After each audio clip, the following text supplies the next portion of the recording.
Lane Kiffin's decision is going to impact every college football program in some way. And to be honest, just about every player and coach will be impacted. What's he going to do, and how's it going to impact everybody across the sport? Locked On presents The Portal, the daily podcast covering college football recruiting and everything NIL. Part of the Locked On Podcast Network. Your team every day.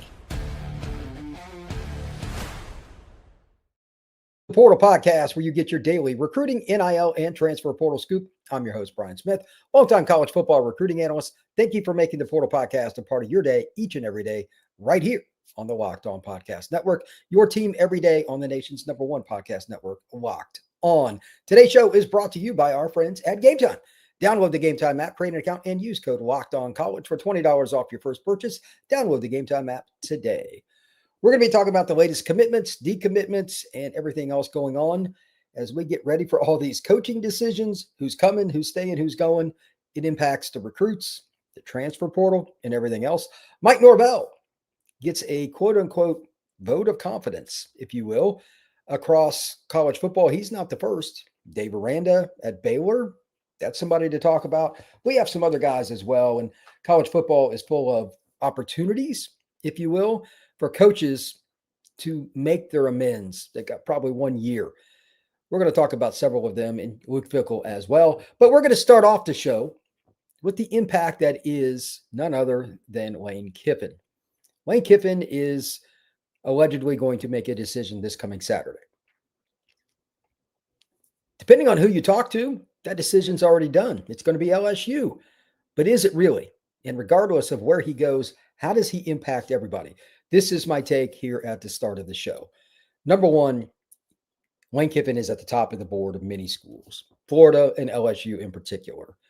With that being the case, there is no way in the world that he doesn't impact recruits, coaches, and players at obviously Florida, LSU, and Ole Miss. He is or is not going to be the coach at one of those schools, depending on where you are. He is or is not going to be your guy. But that also changes what assistants are where, how their families are going to be allocated funds. In other words, are they still employed? Where are they going to be employed? And of course, the high school recruits. This is a recruiting show. This is a portal show. Every kid at those schools may or may not be there if Kiffin does or does not go to that school. If he goes to Florida, if he goes to LSU. And then it's the trickle down. If Kiffin goes to LSU, somebody's got to replace Kiffin at Ole Miss. I've heard about John Sumrall. Maybe he's Auburn.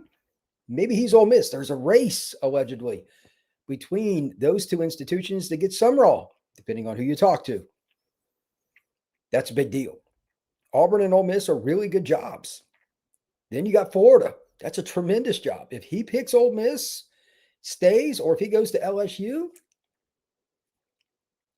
who's next? At Florida, how quickly could they get something done? Because signing day is December 3rd. They play the Florida State Seminoles in Ben Hill Griffin Stadium this weekend. After that, 4 days later, you're signing your class. How does Florida do that without a head coach?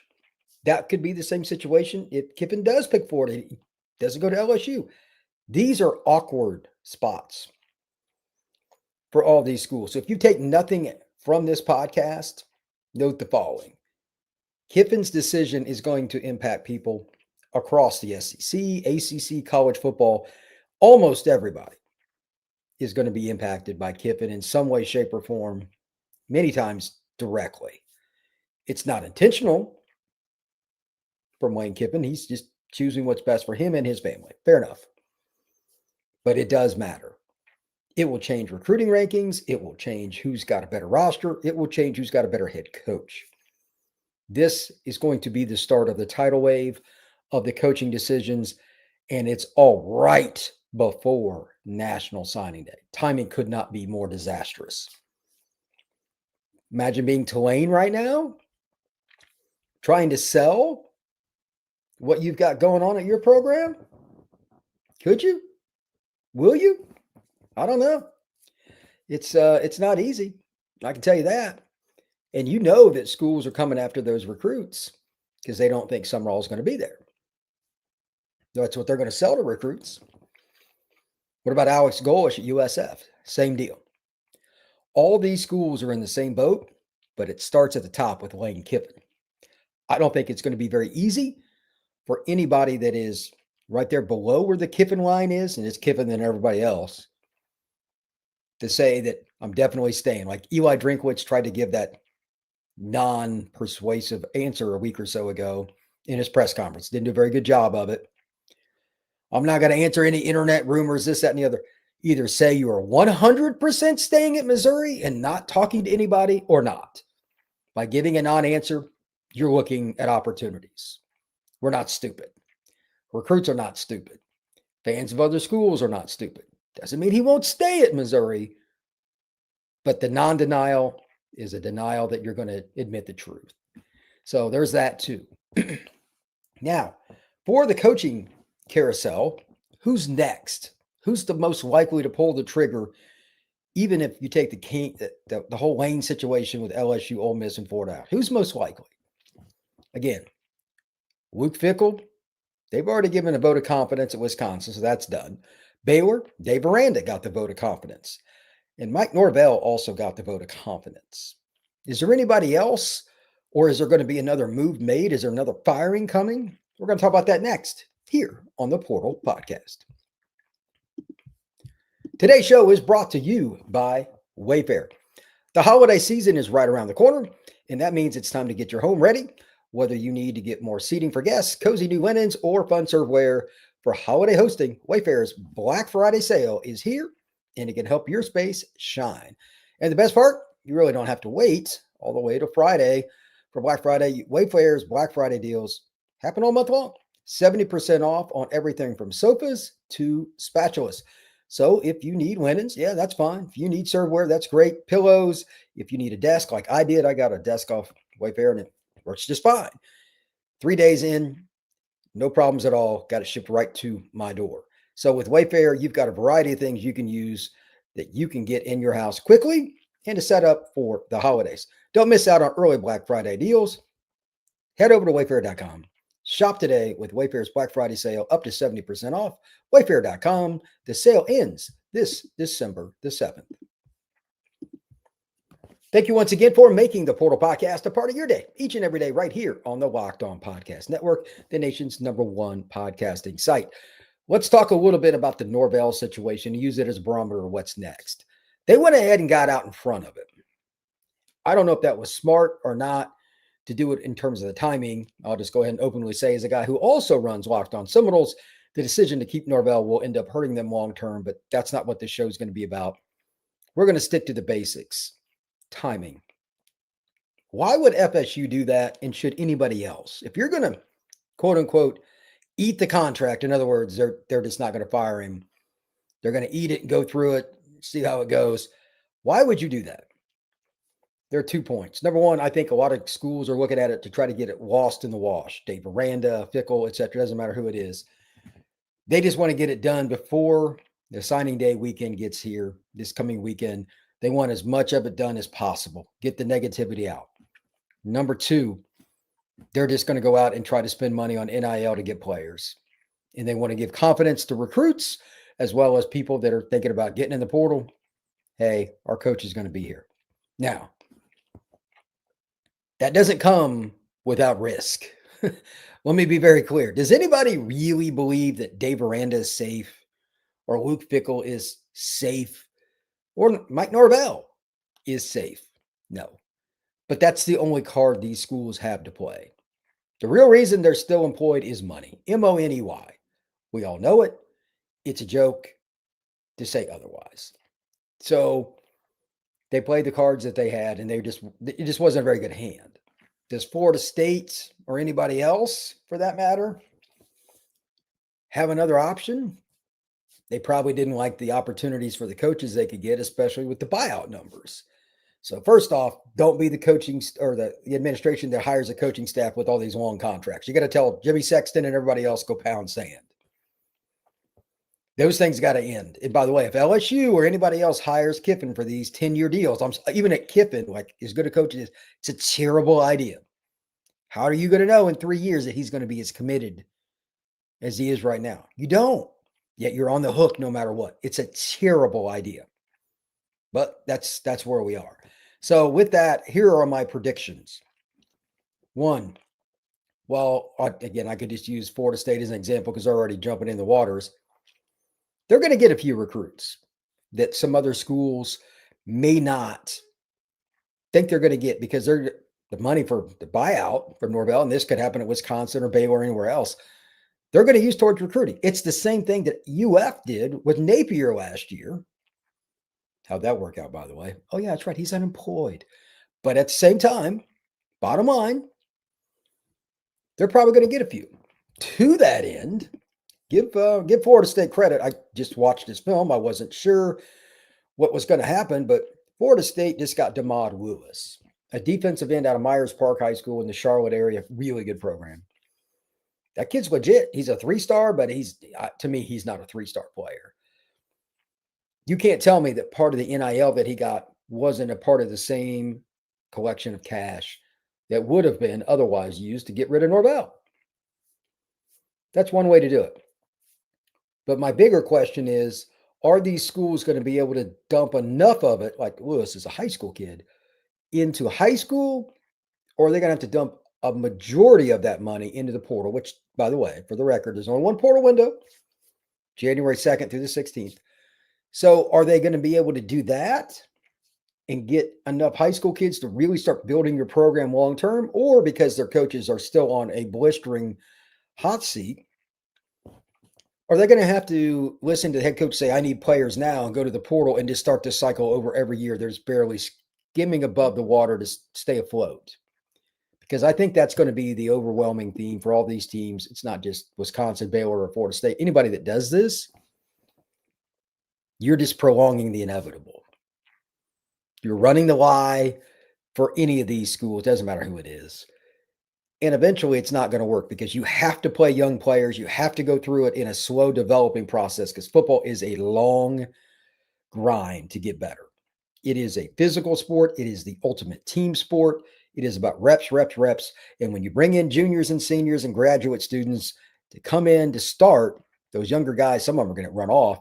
And above all else, you're probably going to lose team chemistry. You might go 500. You might even win 8 games. But teams that go super portal heavy outside of Ole Miss, they're about the only one that's done it with a significant amount of success. Everybody else falters. Texas Tech's kind of borderline there too. But they only took around 20. Ole Miss takes 30. They're the pure exception. It doesn't work. High school recruiting is where it's at, but that's a slow process. If you're basically on a 1-year contract regardless because you're worried about getting fired, are you going to wait on the high school kids? Probably not. So the two things to learn from that, it's not going to work long term. These coaches will stick around a little longer. And number two, you're going to see a lot of these schools that aren't in a bad coaching spot jump into the waters and try to steal your recruits down this stretch. Again, we're 9 days from National Signing Day. Do you think Mario Cristobal, Ryan Day, Marcus Freeman, any of these coaches around the country that are safe? Do you think they care that you're on the hot seat? They're coming after your guys. Cristobal flipped a bunch of guys in November. Shocking? No. Notre Dame is doing a really good job of recruiting. Surprising? No. Ohio State, same thing. They're on a hot streak. Coaches that are in very good standing are magically doing really well in recruiting. Why is that? Because recruits pick coaches, not schools. It's the same thing I say on this show every week and oftentimes many days in a row. Here it is again. The right head coach, you can develop your high school recruits year after year. You may not hear about them for a couple of years, especially those linemen. It takes a while, but you'll win on the backside with juniors, seniors, and fifth-year seniors that your program developed from the outset of their collegiate careers. Teams that are playing this game, like with Mike Norvell or with Dave Aranda at Baylor, they're just going through 1-year cycles trying to get above water so they don't drown. It's probably not going to work. When we come back, we're going to talk about the latest commitments and what's been going on around college football world. Today's show is brought to you by GameTime. College football has been exciting as all get out this year. Could be more excited to be a part of it. And the tailgates, rivalries, and everything that's going on in the stands, there's nothing quite like it. But let's be real, actually getting tickets to college football games can feel like a little bit more than a battle than the game itself. Endless queues, all the confusion on which place you should go, and the prices jumping out at you at checkout. It's not what you thought, right?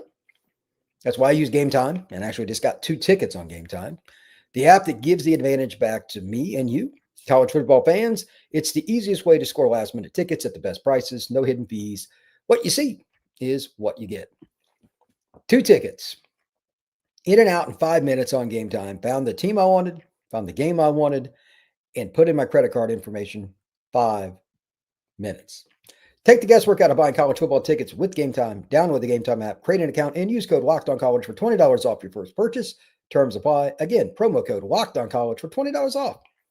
Swipe, tap, ticket, go. Download the GameTime app today.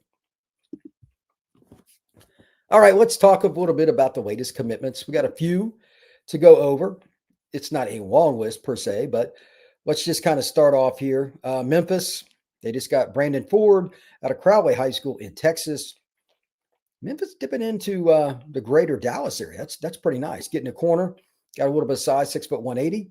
Good for them. Demond Lewis, talked about him briefly a little bit ago. Florida State gets the edge out of the Charlotte area. I think he's underrated. On3 has him as a 3-star, but I think that kid can play. Good for Florida State. Jet Walker, running back from just outside Austin, Texas at Georgetown High School. That's a really unique player. He's got some speed to him and some cutting ability, and he's 215. Good pickup by the Texas Longhorns. Dominic Koznicki out of Chippewa Valley High School in Clinton, Michigan. Offensive tackle going to Miami of Ohio, 6'5", 255. And Cash Brock out of Basha High School in Chandler, Arizona. Wide receiver going to play for Iowa State. Talk about a change in weather. Aiden Buchanan, he's out of Page High School in Greensboro, North Carolina. Offensive tackle. He's going to Florida Atlantic. Iowa State, Arlie Morrell, tight end. He's going to Iowa State as well. He's out of Pratt High School in Kansas. We got Ole Miss. This is kind of an interesting situation. Victor Lincoln out of Duncanville, his corner, committed. I've also seen where he decommitted. We'll talk about that in a second. Nathan Bernhard, quarterback out of Ashland High School in Ohio. He is going to Maryland. It's kind of interesting. Maryland dip into Ohio. It's usually the other way around. Ohio State going and stealing some of their recruits. Now let's talk about some of the guys that have decommitted. Now, I don't know what's really going on with the whole Victor Lincoln situation. Maybe it was Oklahoma State, and that's what I'm figuring. I guess because I just looked at this last second, I got it wrong, but it's interesting with Kiffin on the block that he committed to Ole Miss, but I read it wrong. He was committed to Oklahoma State. That's another program that has just sunk. So even with Kiffin on the block, my apologies, Ole Miss picks up a kid out of Duncanville High School. That's a really nice pickup for them. If Ole Miss can continue to get kids from Dallas, that's, by the way, Kewan Lacey's from that area, that's going to benefit them quite a bit. That's a good football player. Nathan Bernard, the kid that I talked about, the quarterback, he was a flip as well. Good for them getting him. I don't really know what to expect moving forward over this week, but with all these changes, the decommitment list could get pretty crazy. I'm going to have to do even more research on who, what, when, where, and why, but there's going to be a whole bunch of them. Last parting shot here, just to talk about what's been going on with college football today. With all the news that's going to be breaking, and it's going to be random. I don't have any special nugget. Look for a lot of different guys to take visits this weekend to different schools, whether they're committed to that program or not. As the saying goes, follow the visits. Whether you like the school that they're visiting or not, there's a reason they're there. A lot of these kids aren't sure where these coaches are going. Sumrall, Kiffin, Eli Drinkwitz, whatever school it may be that these young guys are kind of following and watching these coaches, they want to keep their options open. Can't say I blame them. Thank you once again for making the Portal Podcast a part of your day, each and every day right here on the Locked On Podcast Network. We will see you again soon.